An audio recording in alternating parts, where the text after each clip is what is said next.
ជំរាបសួរពុកម៉ែបងប្អូនទាំងអស់គ្នាមហាជនខ្មែរទាំងអស់គ្នាប្រជាជនខ្មែរទាំងអស់គ្នានឹងថ្ងៃនេះខ្ញុំមានយោបល់បន្តិចបងប្អូនដោយសារតែជាសំណូមពររបស់បងកងទ័ពជួរមុខហើយខ្ញុំ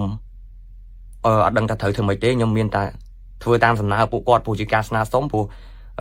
ខ្ញុំគិតថាសំឡេងខ្ញុំនិយាយទៅអាចមានឥទ្ធិពលបន្តិចបន្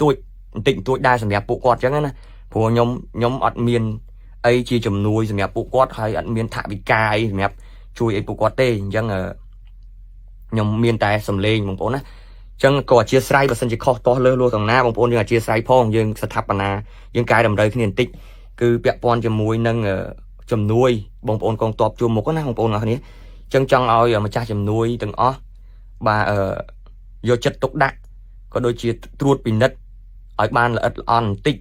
ពាក់ព័ន្ធជាមួយនឹងQR ឬក៏ការជួយពីបងប្អូនមហាជនពីព្រោះមានបងប្អូនយើងមួយចំនួនទូចទៅចោះបាទក្នុងកលៈទេសៈនេះគឺគាត់បានប្រើប្រាស់ជាមួយនឹងរូបភាពកងទ័ពរបួសកងទ័ពពលីឬក៏កងទ័ពខ្វះខាតយកមកប្រើធ្វើជាទីផ្សារសម្រាប់ឲ្យបងប្អូនទាំងអស់គ្នាចូលរួមមូលនិធិតាមពិតជាក់ស្ដែងគឺបងប្អូនយើងជួរមុខដែលត្រូវបានរងរបួសដែលត្រូវបានពលីដែលកំពុងតែខ្វះខាតគឺពួកគាត់អត់ដឹងអីសោះគាត់ត្រូវបានគេយកពួកគាត់រូបភាពពួកគាត់ឬក៏អ្វីដែលពាក់ព័ន្ធជាមួយនឹងពួកគាត់យកមកសុំជំនួយខ្លួនឯងអញ្ចឹងណាបងប្អូនអញ្ចឹងសម្រាប់បងប្អូនដែលធ្វើមូលនិធិជួយទៅដល់កងទ័ពជួរមុខមិនថាខ្វះខាតមិនថារបួសមិនថាពលីបងប្អូនយើងត្រូវតែពិនិត្យបច្ច័យឲ្យបានច្បាស់លាស់ពិនិត្យ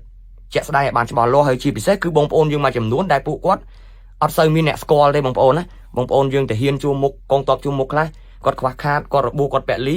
គាត់ត្រូវការជំនួយគាត់សុំជំនួយអីផ្សេងអត់សូវមានបងប្អូនយើងចាប់អារម្មណ៍អត់សូវមានបងប្អូនយើងដឹងទេអញ្ចឹងចង់ឲ្យបងប្អូនយើងចាប់អារម្មណ៍កន្លែងហ្នឹងបន្តិចហើយធ្វើឲ្យចំគោលដៅហើយបើសិនជាអាចយើងអាចចុះទៅដល់ទីតាំងដែលយើងអាចទៅបានហើយបើទីតាំងដែលយើងមិនអាចទៅបាន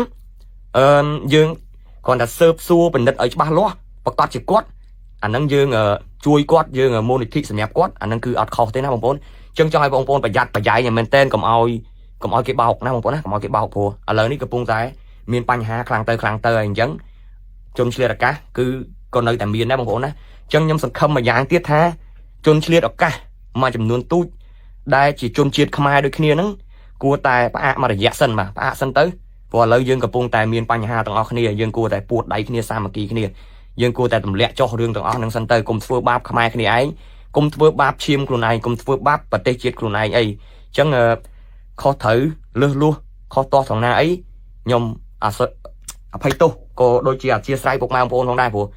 ជាការស្នើសុំក៏ដូចជាសំណូមពររបស់បងប្អូនកងទ័ពជួរមុខដែលខ្ញុំបានចុះទៅផ្ទាល់បាទហើយក៏ជាសំណូមពរពួកគាត់ប៉ុន្តែខ្ញុំអាចបង្ហាញមុខក៏ដូចជាប្រាប់ថាអ្នកណាអ្នកនិយាយអីពីណាអ្នកប្រាប់អីទេពីព្រោះជាសំណើហើយខ្ញុំអាចធ្វើបានប៉ុណ្ណឹងអរគុណបងប្អូនទាំងអស់គ្នាខុសតលឺលួសសូមអធិស្ឋាន